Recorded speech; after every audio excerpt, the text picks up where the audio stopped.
Yo, check this out. Previously heard. Good Hope FM. Let's go.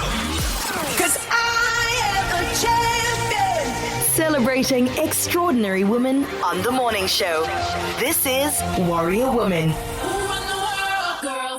Girls certainly run the world. And let me tell you, when this girl walked into studio today, man, did we scream at the top of our lungs. It is a reunion that needed to happen. And a big shout out to Frida and Denise for producing this particular segment of Warrior Woman. I am so excited to announce my guest for the first time on my show. From the streets of Uitsig to the stages of Broadway, she's had an absolutely incredible journey. And we are going to be finding out some of that journey. Chesray on the radio. Dolpha on the radio. How are you, my darling? Welcome to the show. Yes. Hey, Leigh-Anne. Wow. Hey, friend. 20 years. Sure. 20 It's years been since 20 UWC, years. hey? Yo, we used to really frequent the halls of UWC. My goodness. Wow. And look at you frequenting the halls of Broadway in New York. It's such an honor for me to have you on my show, by the way. Thank you You so look much. fabulous. So listen, this is going to be on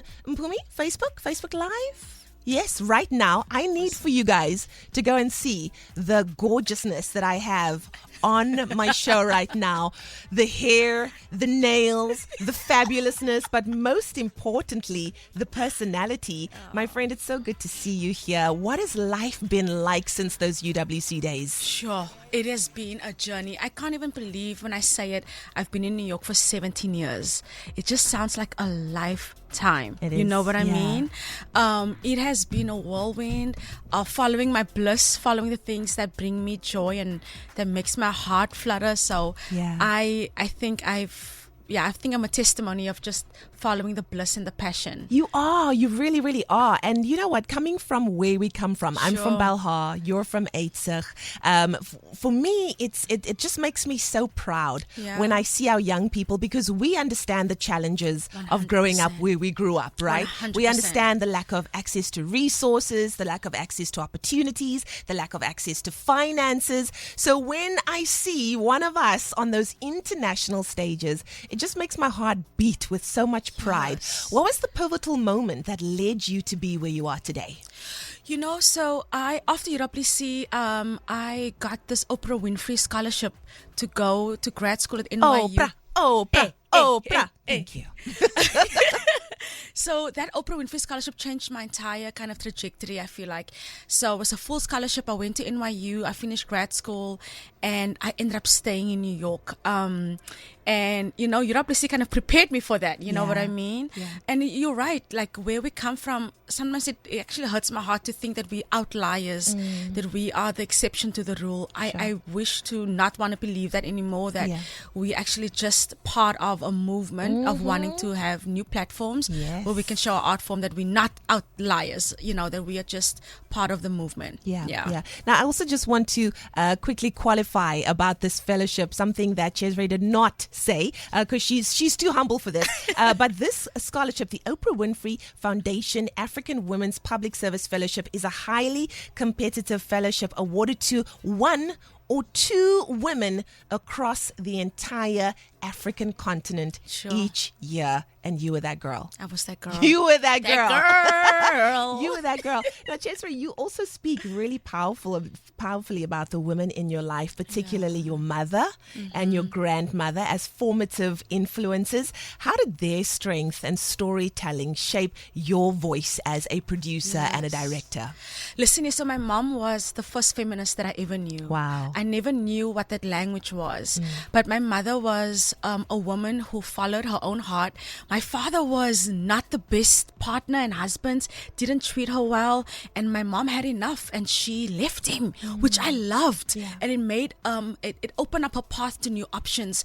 And so my mother's one of those women who said, you know what, this might not work, but I'm going to figure out a new path for myself. And so she did. And so I'm just kind of building on that legacy. You know, my mother taught me that it's really important to build a life that you want to exist within, and that is our role. And then my grandmother, of course, Pinkster, you know, deeply kerk. And I used to hear a lot of people come to our house, for guidance, and Yeah. you know how the church aunties be giving therapy on the couch, with a cup of tea. So I used to just hear all of these beautiful stories being shared. Actually, both my grandmother's houses, as people just came through and shared their life stories with my grandmothers, and I just to just sit there and listen, all kinds of stories, and I feel like Uitsig and Belau, we're good storytellers. Listen, the best. Ons vertel 'n baie lekker Some of the story. best. We love Tia. Love tea and heart and piping. So listen, if you are not already following Chesray's social media, you need to, because of course, as a resident director of Tina, the Tina Turner musical, you mentioned connecting deeply with Tina's story of survival. How do personal experiences influence the way that you direct and interpret powerful narratives like hers?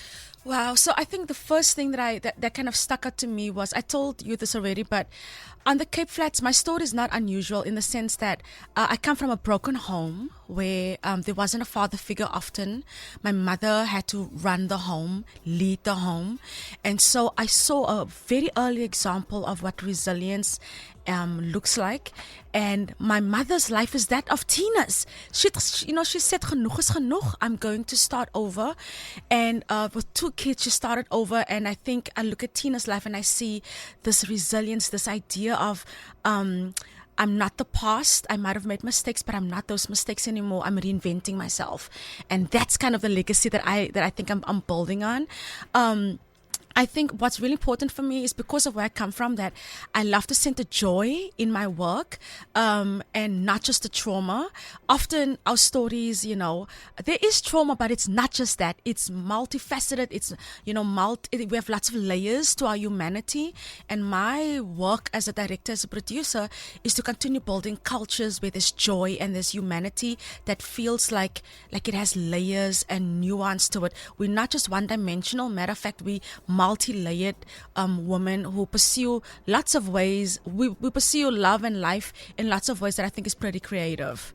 Absolutely, and you are such an inspiration to us. If you've just joined us, this is Warrior Woman. I'm chatting to Chesray Dolfer, who is currently the resident director on Tina Turner, the Tina Turner story, and she's doing amazing working on Broadway, living in New York City.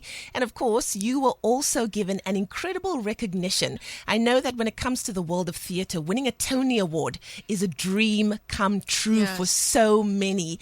What was it like for you to be recognized in that fraternity, knowing what it means to so many people, especially professionally and personally, and carrying your stories from Uitsig to the global stage? Listen, it felt unreal. It feels unreal. So I am part of a co-producing team called Score 3, and we are a co-producer on Gypsy on Broadway. And Gypsy is obviously led by Audrey McDonald, who's an incredible performer, black woman, just incredibly talented. And so I'm part of a co-producing team, and Gypsy, had 5 Tony nominations. And so just to be in this world and being able to center the story of a black woman, Leigh-Anne, has been everything to me. And yes, we didn't win the Tony for Gypsy, but in so many ways I don't even see that as a loss, because I see the stories on stage. I see the massive house of audiences that come through on Broadway that see the story, and I feel like I have won in many ways. Well, you certainly have, and even just the recognition, absolutely, I think is so wonderful with your peers and with those who really are aficionados when it comes to the theatre industry. You really have built a career that bridges continents and causes through theatre. What would your advice be to any young girls, young boys, or even just people that are, well into their 30s and 40s and 50s, who have a dream and who maybe feel like, where they're stationed in life is the thing that's holding them back right now? What would your words of encouragement be to them? Listen, often you are the first person that knows what talents you have before the world even knows.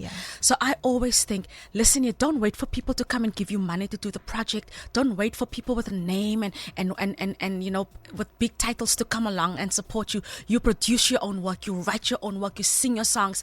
I said this morning on another show I was on, start on small stages, start at the Civic Center, start at the platforms that's accessible to you, and build yourself up from there. There's no way that you can get to bigger stages without starting at the smaller ones.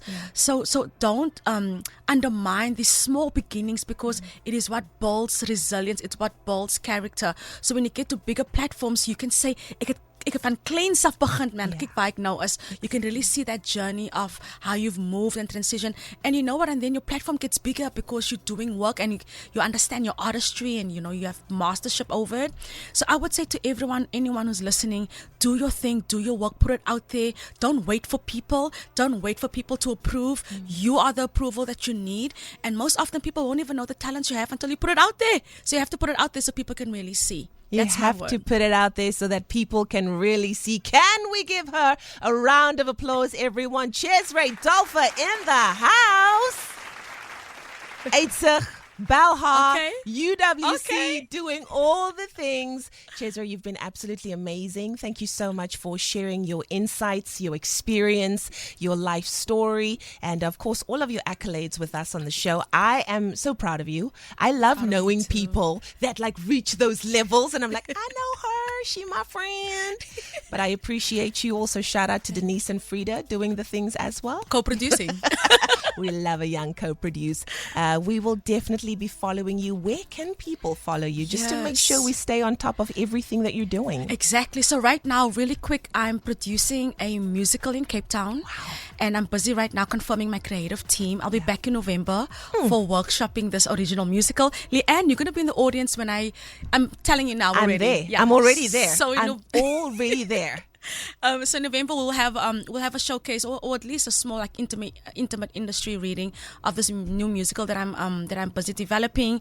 Find me on Instagram at Chesray Blue, on Facebook, and let me know what you're working on. I love to support emerging talent and work in development. It's not about it being perfect, it's about you being in process. Wow, it's about you being in process. Absolutely amazing. My warrior woman today, and deservedly so, Chesray Dolpher. Thank you so much for being on the show. You are incredible, and you are our warrior woman. Yay! 'Cause I am a champion. Celebrating extraordinary women on the morning show. This is Warrior Woman.